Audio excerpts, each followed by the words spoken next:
Office থেকে ফেরার সময় একটা ঘটনা ঘটলো, তাই এই ভিডিওটা বানাচ্ছি। আমি বেসিক্যালি শর্ট ভিডিওই বানাই। কথা হচ্ছে, যখন অফিস থেকে আমি ট্যাক্সি করে ফিরছি, তো আমার সঙ্গে টোটাল আমাকে নিয়ে 4জন লোক ছিল। 3জন ছিল পাকিস্তানি, একজন ছিলাম আমি ইন্ডিয়ান, আর একজন ড্রাইভার ছিল বাংলাদেশি। এবারে ফ্লাইং যেমন ওঠে প্যাসেঞ্জার, তেমন উঠেছিল। তো একজন পাকিস্তানকে জিজ্ঞাসা করছে যে কী করো না করে সমস্ত কথাবার্তা বলছে। এবারে মেন টুইস্টটা কোথায়, কোনটা দেখে আমার একটুখানি তাক লেগে গেল। যখন কথা বলছে, যখন একটা পাকিস্তানকে বলছে আমার ব্যাংকের অ্যাকাউন্টে 3 কোটি টাকা পড়ে আছে, তো একজন বলছে আমার অ্যাকাউন্টে 50 লাখ টাকা পড়ে আছে। এরকম টাকা পয়সা নিয়ে কথাবার্তা হচ্ছে। তো একজন জিজ্ঞাসা করো তুমি কী এমন করো যে তুমি 3 করোড় তোমার অ্যাকাউন্টে পড়ে আছে।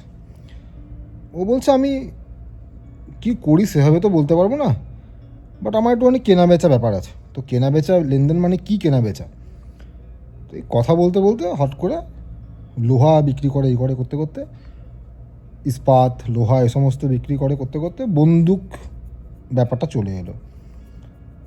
আমি জাস্ট সামনে বসেছিলাম, আমি থমকে গেলাম, কী নিয়ে ডিসকাস করছে এরা। তারপরে আরও অনেক কিছু শুনলাম যেগুলো সোশ্যাল মিডিয়াতে এইভাবে ওপেনলি বললে আমার উপরে প্রবলেম আসতে পারে, তাই আমি বলছি না। তবে এটুকুনি বুঝলাম তারা যেটা করে, তারা সৌদি আরবে বসে আছে কিন্তু ব্যবসা চলছে বিভিন্ন জায়গাতে, যার ফলে ক্রাইম সিন থেকে বাইরে থাকছে। লোকে মনে করছে বাইরে এসে কাজ করছে, কাজ তো করছে, but this is the not a good way বা পারফেক্ট ওয়ে। তারা কাজ করছে অন্য ওয়েতে। তো আমার কাছে, আমি এতদিন ধরে সৌদিতে আছি, আমি প্রথমে একটা এরকম এক্সপিরিয়েন্স থেকে আমি বেরোলাম বা দেখলাম যে এক্স্যাক্টলি কেন আমাদের সঙ্গে তাদের এতটা অমিল, বা কেন তাদের নামটায় আগে যে কোনো ক্রাইম সিনে উঠে আসে। তার কারণ হচ্ছে এগুলোই, আর কিছু না।